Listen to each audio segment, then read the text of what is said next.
Autrement dit, vendredi soir à minuit, eh bien, il faudra, comme Cendrillon, être rentré chez soi. Et les jours d'après, ce ne sera pas plus tard que 21h. La France rebascule donc en état d'urgence sanitaire.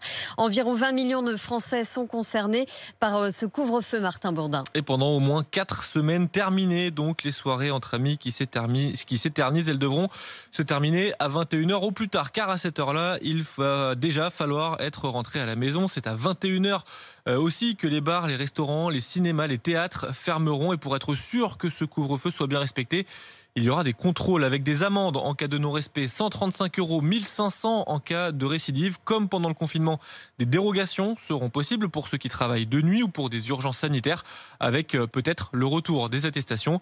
Ce n'est pas une interdiction de circuler, résumait hier le chef de l'État, mais une stricte limitation. Autre précision, si vous faites un dîner chez vous, la règle c'est simple, c'est pas plus de 6. Oui, une règle qui s'appliquait déjà dans les restaurants des zones placées en alerte maximale et qui est donc étendue à la sphère privée. Cette règle des 6, comme l'appelait Emmanuel Macron hier soir, ne sera pas instaurée par décret. Il s'agit en fait d'une recommandation très forte, mais pas une obligation légale. Contrairement à ce qui est fait en Grande-Bretagne ou en Italie, par exemple, le non-respect de cette règle ne pourra pas être verbalisé. La police ne pourra pas, par exemple, venir chez vous, frapper à votre porte si jamais vous êtes plus de 6 dans votre salon. Merci Martin. Et vous